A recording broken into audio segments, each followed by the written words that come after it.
What was the first lie ever told in the dark between the stars, and who still remembers believing it?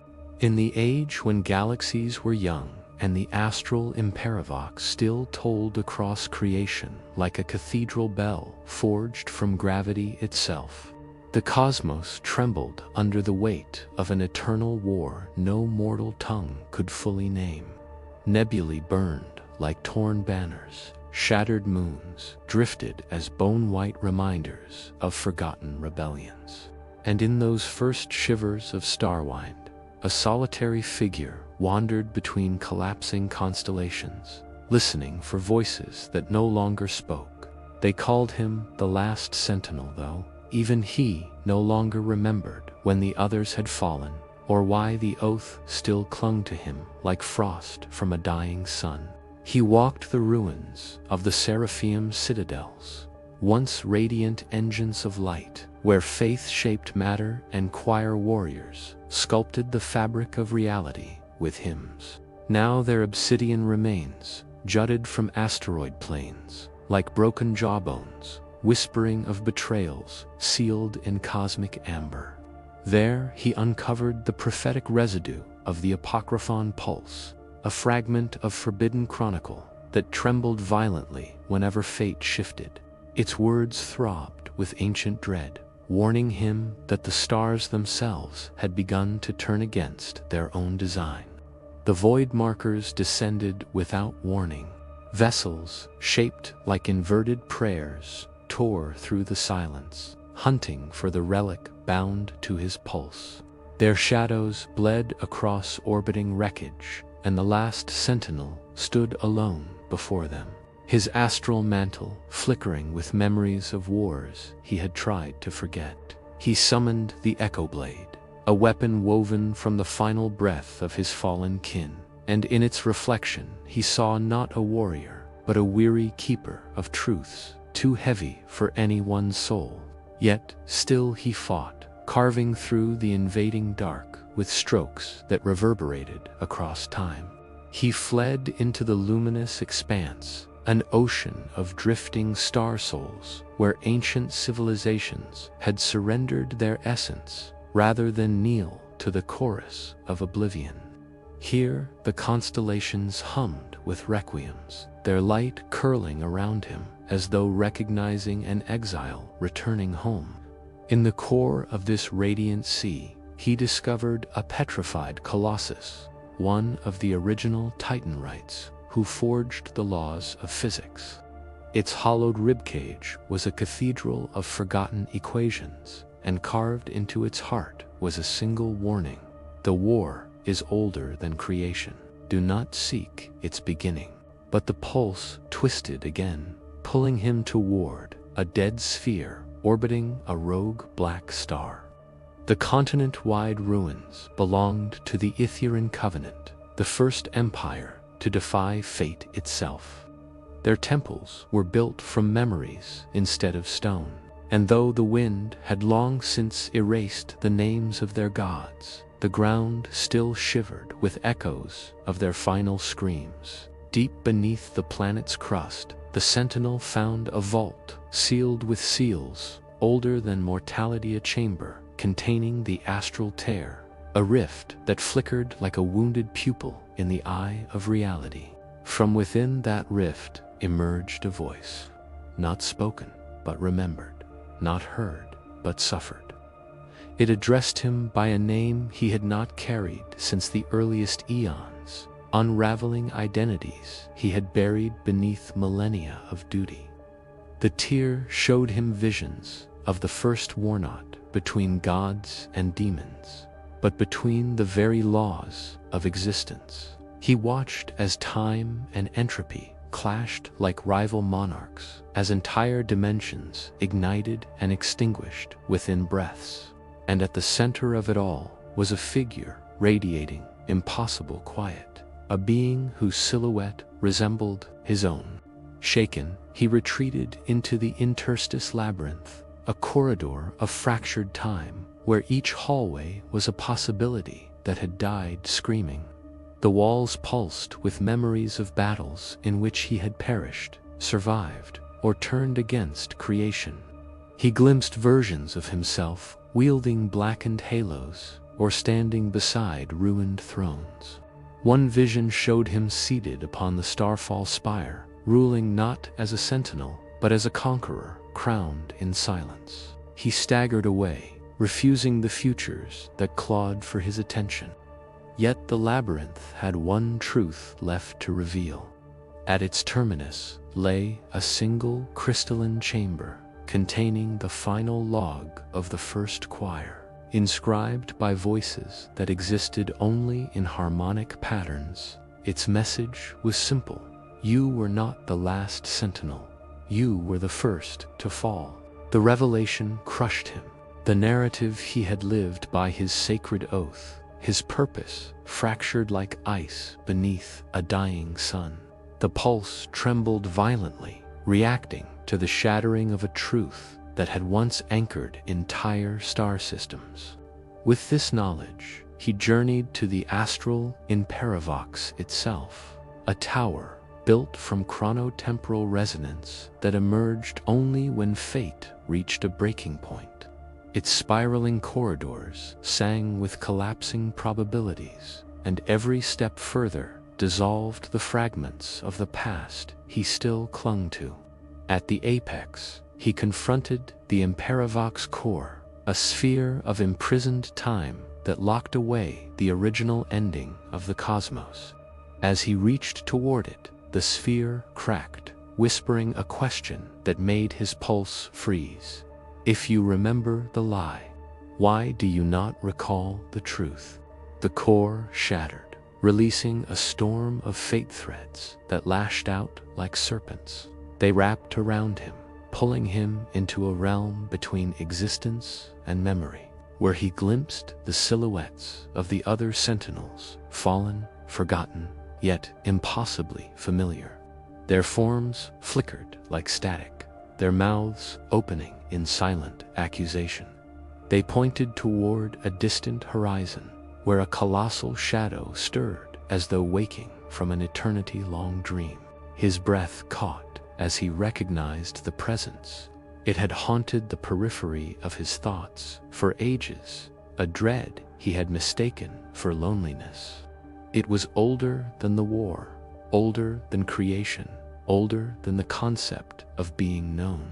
And it knew him intimately, intimately enough to shape an entire war around the boundaries of his forgotten choices. The horizon tore open, revealing an eye vast enough to eclipse galaxies. It blinked once, and fate convulsed. The last sentinel reached out instinctively, unsure whether to flee or kneel, but the universe around him folded into a suffocating hush. The pulse writhed violently in his grasp, and then, in a voice trembling with reverent terror, it whispered a final message he was not meant to hear. The stars did not turn against their design, they obeyed yours. And somewhere behind him, quiet, deliberate, a second heartbeat began to echo. A second heartbeat's oft, deliberate, impossibly close echoed through the void, and the last sentinel felt the cosmos recoil, as though recognizing a crime older than memory. Across a scattering of dying galaxies, priests shuddered mid-prayer, their liturgies faltering as a pulse of forbidden resonance swept through the holy networks. On the fractured world of Threnkai, where marble shrines floated in rivers of molten glass, a young acolyte felt her faith wilt as she whispered to hearts, but only one God. The implication slithered through every sermon, every vow, every sacred threshold. Something long denied had awakened, and even the stars flinched from its truth. The choir battalions of the Astral Imperium marched beneath banners stitched with comet silk, their armored hymns once capable of bending light into obedience. Yet among their ranks, a quiet doubt festered. Veterans who had fought for millennia exchanged glances shaped by fear rather than loyalty. They spoke in hushed tones of the sentinels vanishing, and the pulse's convulsive cry, a sound that had rippled across warfronts like a prophecy escaping its cage. Commanders invoked ancient laws forbidding speculation, but whispers seeped through their ranks like radiation. If the last Sentinel no longer served the Imperium's doctrine, then what truth had been hidden behind generations of sanctified war? In the Council of Radiant Sovereigns, where thrones were carved from collapsed quasars and each ruler glowed with the divine authority of a dying empire, political tension coiled like a patient predator. The revelation of the pulse's instability had ignited panic. Some argued it signified the approach of the final convergence, a long prophesied collapse of cosmic order. Others feared it meant the Sentinel had defected, an unthinkable heresy. Sovereigns who outwardly professed unity secretly sharpened their agendas, aligning themselves with factions promising survival. The chamber reverberated not with diplomacy, but with the tremulous dread of leaders sensing the end of certainty. Their alliances calcified into dangerous shapes. On the desolate front of the null meridian, where reality thinned to gossamer and void markers prowled like sentient absences, soldiers of the Imperium clung to faith as their last weapon. But faith fractured beneath the strain of silence from their supposed guardian. A battle chaplain named Ethos confronted his own trembling belief while tending to the wounded. When one broken warrior gasped, "Why did the Sentinel abandon us?" Ethos could offer no sanctioned answer. Instead, he watched stars flicker erratically overhead, as though disoriented by a truth they were forbidden to tell.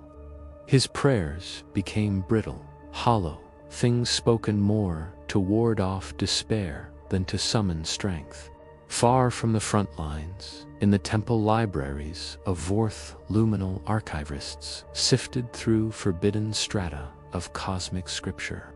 They searched for precedents, prophecies, anything that might explain the pulse's new heartbeat. Dust rose in luminous clouds as relic keepers unsealed vaults untouched since the first choir's collapse. One archivist uncovered a tablet carved from crystallized memory, its glyphs shifting like something alive. It warned of twin echoes, two souls, forged from a single divine design, whose union would either heal or unravel creation.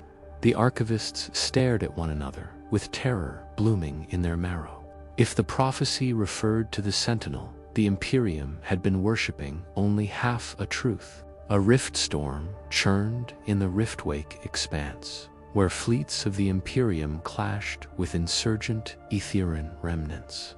Amid the chaos, Admiral Kelroth sensed patterns in the battle's rhythm that should not existent maneuvers synchronized with the pulse's distant tremor. As ships shattered into luminous debris, he realized the Etherean rebels were adapting to something the Imperium could no longer perceive. Worse, their war chants invoked a name eerily similar to the one the Sentinel had forgotten. It was a name Kelroth had heard only once, buried in classified scripture. A name erased from the Imperium's official history. And yet it throbbed through the battlefield like a second war drum.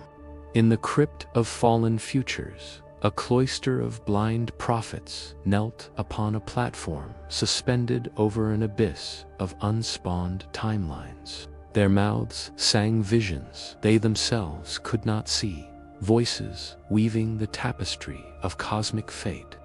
Tonight, their harmonies faltered. One prophet convulsed violently, her voice cracking into raw terror. She screamed of a shadow approaching the Astral Imperivox, shadow shaped like the Sentinel, but wrong in ways language could not survive describing. The other prophets recoiled, clutching their veils as fractures spidered through their shared foresight. Fate, once an iron scaffolding, had suddenly become fluid, treacherous, and alive. Within the shattered colonnades of the celestial bastion, a conclave of warrior monks debated the Sentinel's role in the eternal war. Some argued he had succumbed to void corruption. Others claimed he had discovered a truth too dangerous for the Imperium to permit. Their words cracked like thunder across the sanctuary's vaults. When one monk revealed suppressed data implicating the Council in erasing historical accounts of multiple Sentinels, the chamber erupted into raw violence. Sacred discipline dissolved into accusation and bloodshed. The Imperivox trembled at their heresy, and the sound reverberated across the boundaries of physical law. On a dying moon orbiting a ghost star, a priestess named Sarian communed with the remnants of a forgotten deity. She had once preached that the Sentinel was the Imperium's instrument of divine will, a beacon in the dark. But as she traced the fractures appearing across the astral tear suspended above her altar, she felt the deity stirring not in anger, but in sorrow. When she asked what the second heartbeat meant, the deity's final fragment responded with a single, shivering truth. You were never meant to serve one. You were meant to serve both. The revelation cracked her faith like brittle glass. The rebel sanctum world of Arendar seethed with anticipation. Here, faith took an inverted form: devotion to the unnamed Echo, a rumored counterpart to the Sentinel whom the Imperium had buried in myth. As insurgent leaders convened beneath a cathedral of rusted starlight, they revealed a stolen Imperium data code. It displayed a forbidden sigil. The Imperivox once housed two guardians, not one. The rebels erupted in triumph, convinced the second heartbeat signified their long-awaited avatar's return. But one elder shivered and whispered that no prophecy guaranteed the Echo's allegiance to them. Across every warfront, the pulse spasmed again, this time with a resonance that drove some warriors to their knees and others into madness. Stars flickered out of sequence. Choir weapons misfired. Empires questioned their own laws. And in the rupturing stillness of the Imperivox's inner sanctum, the last Sentinel finally turned toward the source of the second heartbeat. A silhouette emerged from the shimmering fracture, in space familiar, yet impossibly alien. Its face was his. Its gaze was older. Its voice was the sound of a destiny rewritten. And as the two mirrors of fate regarded one another, a final whisper slithered through the Imperivox, hall spoken by a presence neither of them recognized. Only one of you remembers the truth.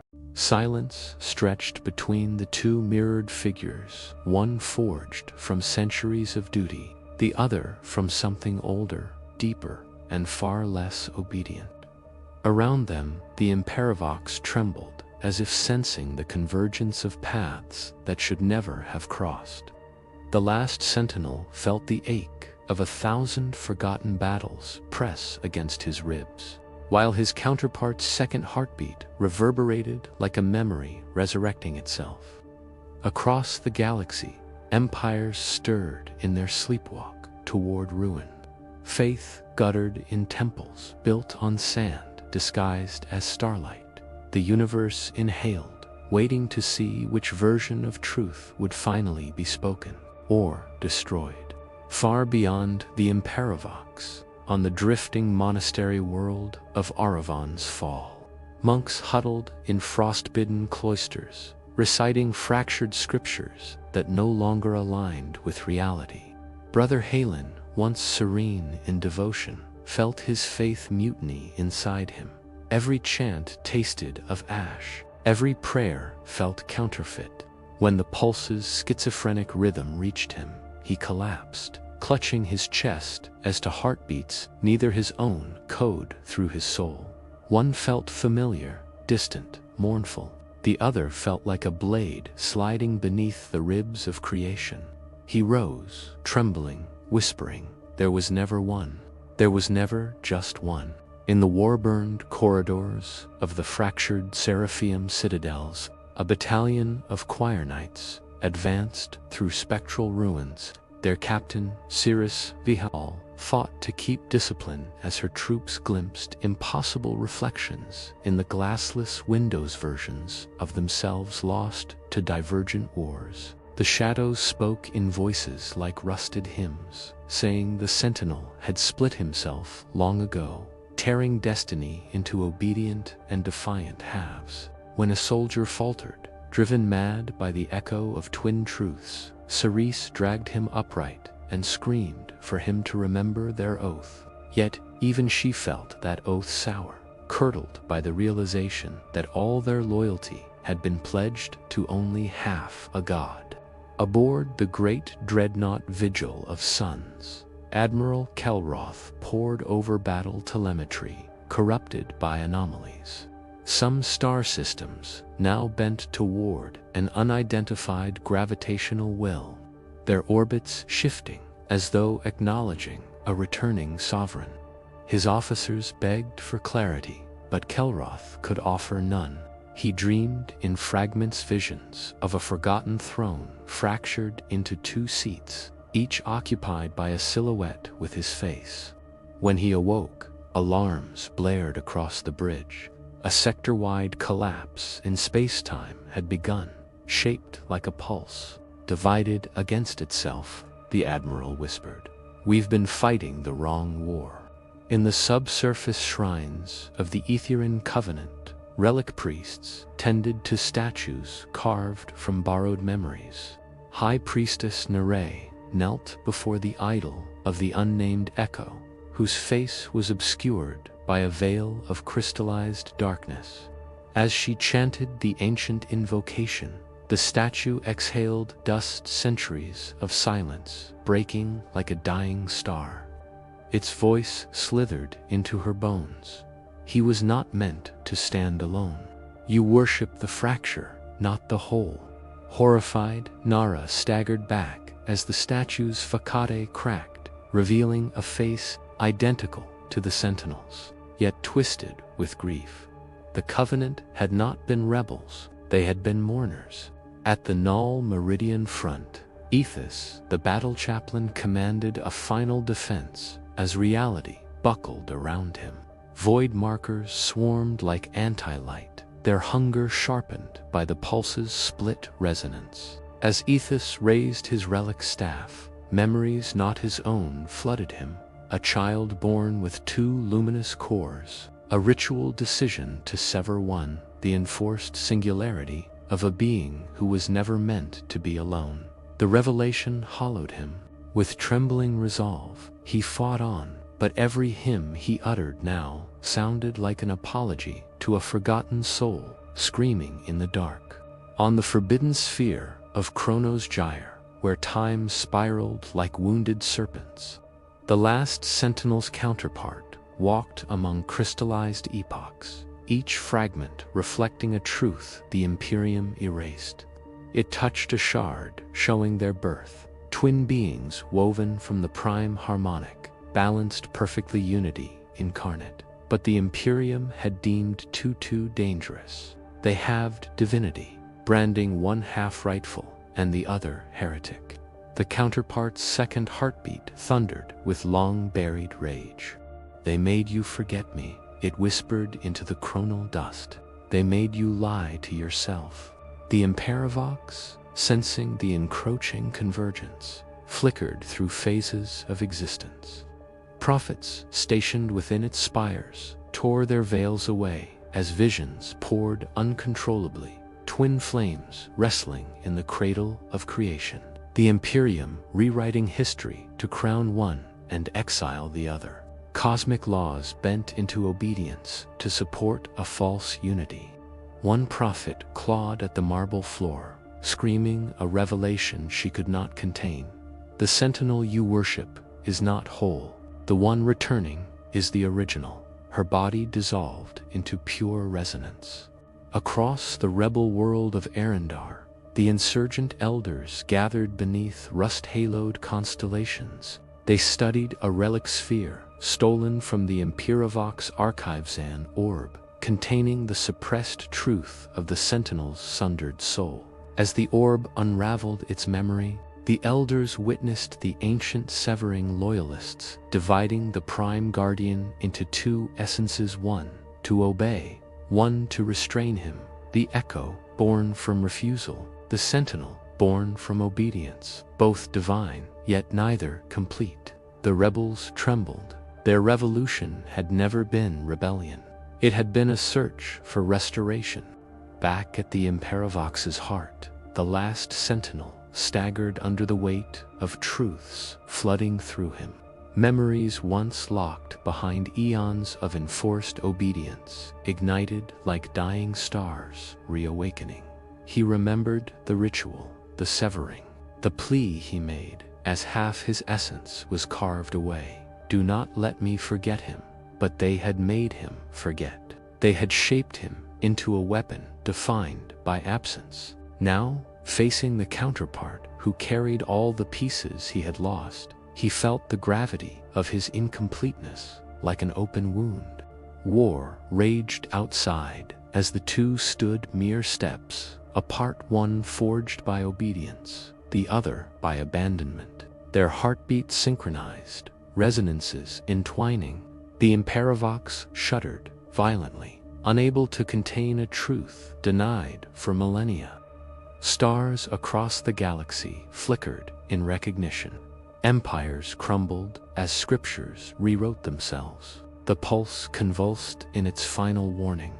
Then the counterpart smiled, not with warmth, but with the relief of a prisoner slipping free from memory's chains. Its form rippled, expanding, fracturing into shapes that resembled wings carved from broken timelines. You were made to forget me, it said, but I remembered everything.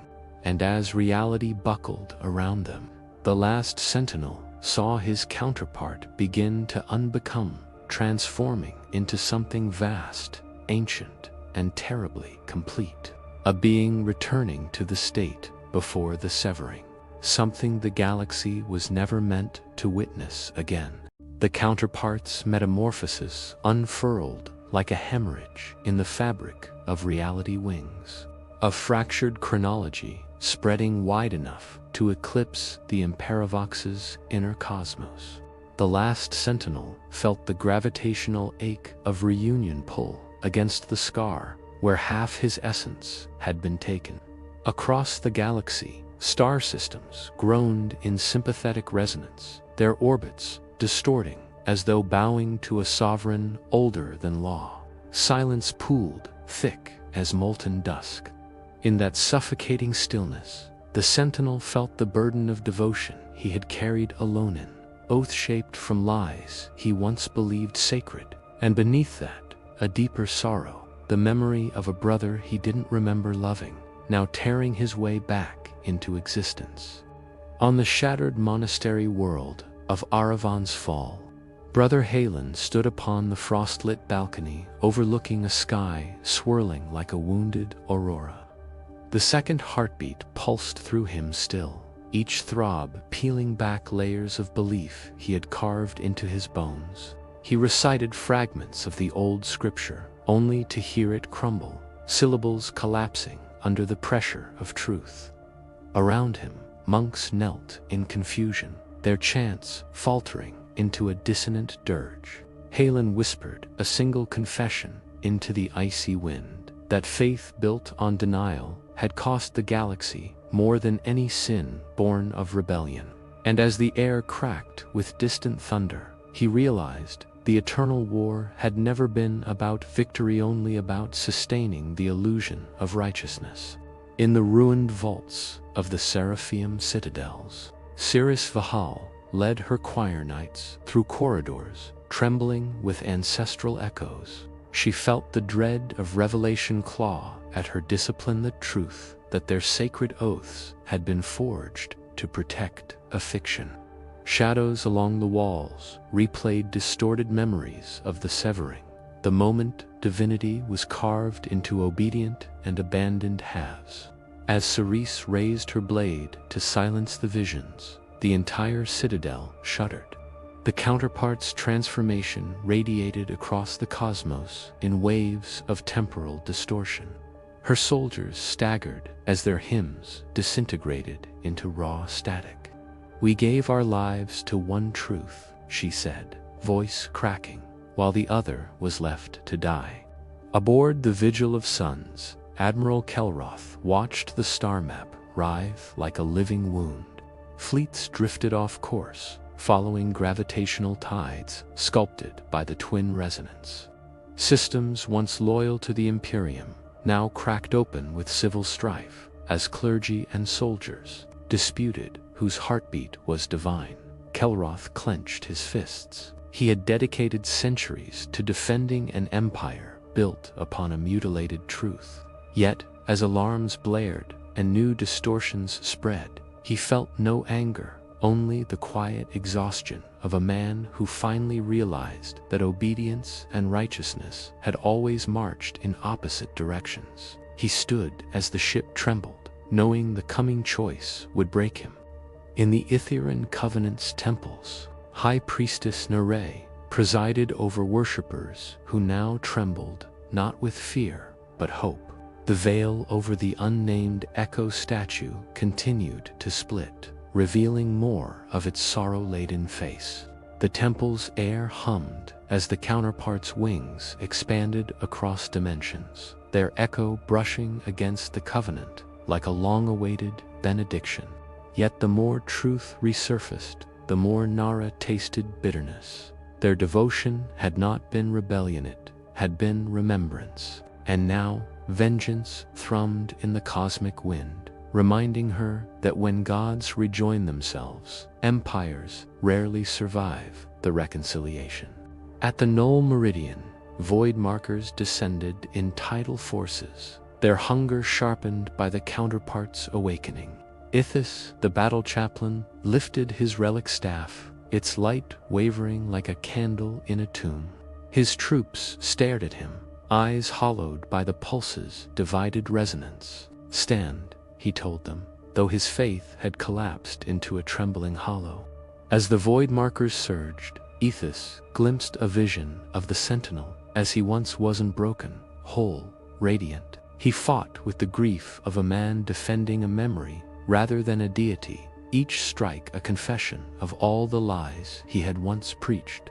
On Chronos' gyre, the counterpart's wings brushed against spirals of crystallized time, shattering epochs and releasing trapped futures. Every shard reflected the Sentinels, severing from a new angle, each more harrowing than the last.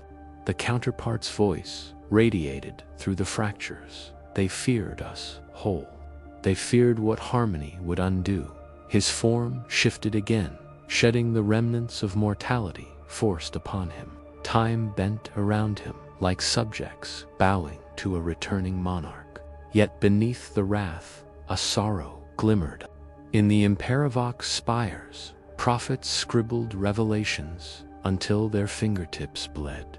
Their visions showed empires weeping under the weight of truth, soldiers abandoning battlements, priests burning scriptures that no longer obeyed their own prophecies. One prophet tore out her voice to silence the vision of what the counterpart would become if rejoined an entity not of destruction, but of ungovernable freedom. "The Imperium cannot survive him," she gasped. "Nor can the war." On Arendar, rebel elders knelt around the orb that chronicled the divided creation. As the counterpart's resonance intensified, the orb cracked, releasing a final image, the Sentinel's original forma cosmic guardian, forged from unity. The rebels wept, not from triumph, but from realization. They had not sought revolution, they had sought healing. And healing required breaking what had been worshipped for too long. The last Sentinel watched his counterpart continue to unravel. Wings of broken timelines folded inward, collapsing into a core of radiance and shadow. The Sentinel felt an ache in his chest, a phantom limb of divinity returning to its source. Memories surged through him, hands clasped in oath. a promise forged in twin voices, a bond carved before creation understood betrayal. He staggered, reaching out with trembling fingers. But the counterpart drew back, eyes burning with old wounds. "You weren't meant to kneel," the counterpart murmured, voice resonant with aeonic grief. "You were meant to stand beside me." The Imperivox cracked, reality staggered. The galaxy braced as destiny swung like a blade poised above the throat of creation. And then the counterpart's transformation reached its climax, his form blossoming into a silhouette older than stars. Neither god nor mortal, but something primordial, something long denied, something awakening with a final, shuddering whisper that froze every soul across the cosmos. "I remember what they made you forget." The counterpart's final whisper, "I remember what they made you forget," reverberated through the Imperivox like a breaking covenant. The last Sentinel staggered as the cosmos rippled outward, a shockwave of memory tearing through his marrow. The chamber's walls bent inward. Constellations flickered like dying embers, trapped between heartbeats. And in that tremor, he felt it: every severed oath, every stolen truth, every moment he had stood alone, thinking himself whole. The counterpart hovered above the fracturing floor, wings of shattered chronology stretching across dimensions, a being both radiant and ruined. The Sentinel reached toward him, but the space between them split open like an unhealed wound, and the universe inhaled sharply, bracing for a confrontation older than its own birth. Across the galaxy, Brother Halen collapsed beneath the weight of visions pouring through him, his mind filled with fractures of the confrontation unfolding light years away. Twin figures bathed in the glow of unraveling fate, one trembling with devotion, the other with defiance. He felt their suffering bleed into him, a burden too vast for mortal faith. Around him, monks wailed as their prayers twisted into wordless grief. Halen pressed his forehead to the icy stone and whispered a plea without direction, without doctrine, not for salvation, only for the strength to witness the truth when it finally came to destroy them. Cirrus, Vihal's choir knights, clung to the ruins of the Seraphim citadels as the counterpart's awakening triggered waves of temporal collapse. Gargantuan stone spires folded into themselves like paper offered to flame. Soldiers screamed as their own pasts and possible futures fought for dominance within their bones. Cerise herself glimpsed 1,000 versions of her life: loyalist, heretic, martyr, traitor, converging into a single unbearable truth. They had fought for one half of a broken god. Raising her sword, she roared, not in fury, but in mourning, carving a path through the collapsing air for her soldiers. "Hold," she breathed, "for whatever comes next." The vigil of suns dipped into chaos as Admiral Kelroth watched stars ignite and extinguish in unnatural rhythm. The counterpart's gravitational resonance dragged entire fleets into spiraling orbits around an absence older than memory. Officers clung to consoles as the ship groaned under the stress of altered laws. Kelroth felt something inside him break, not hope, which had died long ago, but the last vestige of obedience. "If the Sentinel falls," he whispered, "we fall not as soldiers, but as witnesses." The bridge dimmed as the star map split in two, mirroring the division that had defined an age. In the Covenant temples, High Priestess Nere knelt as the Echo statue fully shed its veil, revealing the counterpart's evolving form. Worshippers trembled as the air filled with a low, resonant hum, the sound of truth reclaiming breath. Nara bowed her head, tears slipping down her cheeks. This was not triumph, it was grief sharpened into clarity. "We prayed for your return," she whispered, but not for what your return would cost. As cracks spidered across the temple floor, she wondered if devotion had ever been anything but a fragile attempt to mend the wound between the divine halves. Ethos, the battle chaplain, clung to the null meridian front as the void markers surged in mind-shattering waves. The pulse's divided rhythm hammered through him, threatening to burst his heart. In a moment of clarity, carved from agony, he finally understood. The eternal war had been an echo chamber built to contain the consequences of the severing. Every hymn, every victory, every death they had sustained a lie. Holding his relic staff, he prepared for the final charge, whispering a shattered farewell to the faith he had once served without question. His soldiers roared behind him, not for glory, but to drown their fear of what truth demanded next. Within Chronos Gyre, the counterpart finished his metamorphosis. His wings folded inward, forming a luminous shell that throbbed with the pulse of ancient unity. The crystalline epochs cracked, time unraveling around him like a failing cocoon. As he opened his eyes, reality flinched. "This is what I was before you were broken." His voice was no longer singular, it was layered with centuries of suppressed existence. The last Sentinel felt the truth hammer through him. If they merged now, the galaxy would not survive the shock. But if they remained divided, the galaxy would suffer anyway. Prophets within the Imperivox spires clawed at marble floors as visions surged uncontrolled. They saw the confrontation's possible endings, grotesque, each world ending, each necessary. One prophet screamed as her sight ripped wide, revealing the moment the two halves would collide. Tears mingled with blood as she whispered, "One must yield, or both will perish." Her body flickered into resonance, scattering into 1,000 glittering fragments that drifted upward like dying prayers. On Arendar, the rebels gathered on cliffsides, illuminated by fissures of cosmic light. The elders held one another as the orb of divided creation cracked fully open, releasing a final image, the moment of reunion that had been denied for epochs. They watched in awe and dread. "We thought we were fighting a war," one whispered, "but we were only delaying a meeting." The rebels fell silent as the sky tore itself apart in a luminous spiral, signaling that the confrontation had begun. The last Sentinel stepped forward, the chamber quaking beneath his weight. His counterpart hovered above, radiant with reclaimed divinity.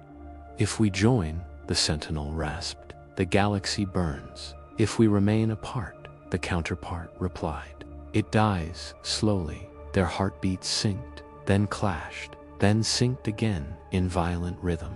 Light cracked between them, white, then black, then something between.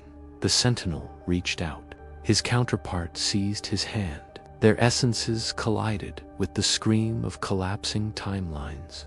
For a moment, just one, the universe held its breath. War stilled, stars dimmed.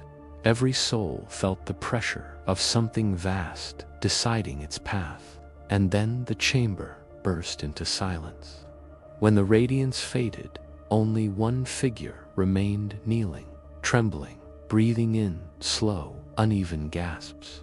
Whether it was the Sentinel, the counterpart, or something wholly new, the galaxy could not yet tell. But all who lived felt it. Something eternal had shifted. The cost had been paid, and the meaning of what remained waited in the dark, unspoken. The figure who remained kneeling at the heart of the shattered chamber rose slowly into the dim light of a universe, learning how to breathe again. His silhouette flickered between forms, as though both halves struggled to remember how to inhabit a single body. When he whispered, the sound carried across the remnants of star clusters and broken sanctuaries. Not a command, nor benedictionally, a weary, wordless exhale. Outside, the last shockwave faded into harmless embers. The war that had shaped epochs ended not with triumph, but with a quiet, trembling acceptance. And somewhere in the shadows of the universe's new dawn, a remembrancer opened her chronicle to record the first hesitant heartbeat of an age without prophecy. On the plains of Ashfall Meridian, the battlefield lay still beneath a blanket of drifting cosmic ash. Weapons, once crackling with holy fire, lay inert. The bodies of soldiers, Imperivox, choir knights, rebels alike rested in the same silence. Cirrus Vahal walked through the ruins with her helm under her arm, her face pale beneath streaks of dust. No victory rites awaited her. No songs, no judgment, no gods. Only the soft crunch of fractured stone beneath her boots. She knelt beside a fallen squire and traced a trembling finger over his crest. "We lived in borrowed faith," she murmured, "and died before we could return it." As the quiet deepened, she closed his eyes and let her grief become part of the soil. High Priestess Nara stood within the hollowed cathedral of the Covenant, where the great statue of the Echo had collapsed in on itself. What remained resembled a broken hourglass's sands of light scattered across the sanctuary floor. Worshippers moved like ghosts between ruined pillars, their prayers soft, shapeless, and anchored. Nara knelt among them and pressed her forehead to the cracked marble. The silence felt heavier than any divine absence she had known. "If unity has returned," she whispered, "why do we feel further from the divine than ever before?" No answer came. Only the soft settling of dust, like the final breath of an exhausted god. Brother Halen crawled out from the collapsed library where the prophetic archives once shone with unbroken clarity. Now each scroll lay in ruin, its visions dissolved into meaningless streaks of ink. He brushed the remnants between his fingertips, realizing the revelation he had begged for had not brought purpose, had left only a void. Outside, the monks gathered in a circle around him. "What do we believe now, brother?" one asked. Halen looked toward the horizon, where the stars flickered uncertainly. "Perhaps belief was never meant to survive the truth," he answered softly. "Only the courage to live without it." The vigil of suns drifted above a dormant star, its hull marked with fractures that would never mend but no longer threatened to break. Admiral Kelroth stood before the viewport, watching unfamiliar constellations shift into new patterns. Crew members moved quietly around him, their voices hushed by a reverence not found in doctrine but in survival. "We have witnessed something the universe will not remember," he said, "but we must." One officer placed a hand over her heart. Another bowed her head. The ship hummed like a tired but living creature, and Kelroth felt for the first time a fragile kind of peace. Ethos wandered the null meridian, now a vast stretch of stillness where time no longer screamed. The void markers had vanished like dissolving shadows, leaving behind only the faintest echoes of their rage.